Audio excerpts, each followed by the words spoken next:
Hello viewers, I'm Rosie. Welcome to JJ மேக்கன் channel. இன்னைக்கு நம்ம மஷ்ரூம் கிரேவி எப்படி பண்ணுறதுன்னு பார்ப்போம். நான் ஒரு பாக்கெட் மஷ்ரூம் சின்ன சின்னதாக கட் பண்ணி வச்சுருக்கிறேன். 2 வெங்காயம், 2 தக்காளி, மிளகாத்தூள், மல்லித்தூள், மஞ்சத்தூள், 1 ஸ்பூன் இஞ்சி பூண்டு விழுது எடுத்திருக்கேன். இப்போ ஒரு கடாயில் நம்ம ஆயில் ஊற்றிக்கலாம்.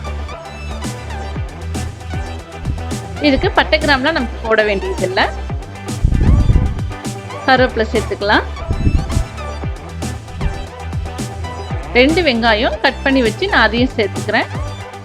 நீங்கள் இதில் சின்ன வெங்காயம் கூட டேஸ்ட் வேணும்னா நீங்கள் அப்படி சேர்த்துக்கலாம். வெங்காயத்தை நல்லா ஃப்ரை பண்ணுவோம்.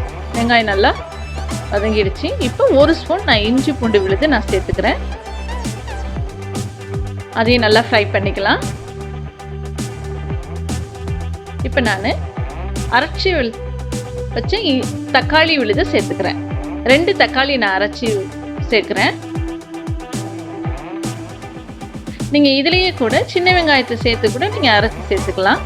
இப்போ 2 ஸ்பூன் மல்லித்தூள், 1 ஸ்பூன் மிளகாத்தூள், 1/2 ஸ்பூன் மஞ்சத்தூள் நான் சேர்த்துக்கிறேன். கொஞ்சம் தண்ணி தெளித்து நல்லா இதை ஃப்ரை பண்ணணும். பாருங்கள், இப்படி தான் இருக்கும் கிரேவி.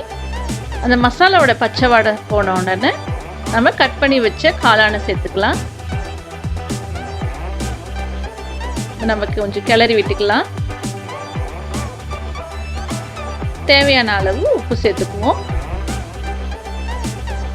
காளான் காரம் இழுக்காது. அதனால நம்ம அந்த கிரேவிக்கு ஏற்ற அளவு நம்ம மிளகாத்தூள் கொஞ்சம் பார்த்து போடணும்.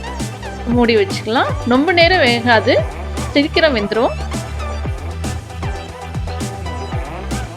அதனால ஒரு 5 நிமிஷம் இது வெந்தாலே போதும். இப்போ நான் தேங்காய் பால் சேர்த்துக்கிறேன். உங்களுக்கு இது தேவைன்னா சேர்த்துக்குங்க, ரொம்ப டேஸ்ட்டாக இருக்கும். இல்லைன்னா உங்களுக்கு எந்த டேஸ்ட்டு பிடிக்குதோ அந்த அளவுக்கு நீங்கள் செஞ்சுக்கலாம். இப்போ மூடி வச்சிடுறேன். பாருங்கள், காளான் கிரேவி ரெடி. நல்லா தண்ணிலாம் சுண்டி நல்லா கிரேவி நல்லா திக்காக வந்திருக்கு. இது நல்லா சப்பாத்திக்கு, பூரிக்கு எல்லாம் நல்லா டேஸ்ட்டாக இருக்கும். மல்லி இலை சேர்த்துக்கலாம். இந்தமாரி நீங்களும் வீட்டில் சப்ஸ்கிரைப் பண்ணுங்கள். தேங்க்யூ.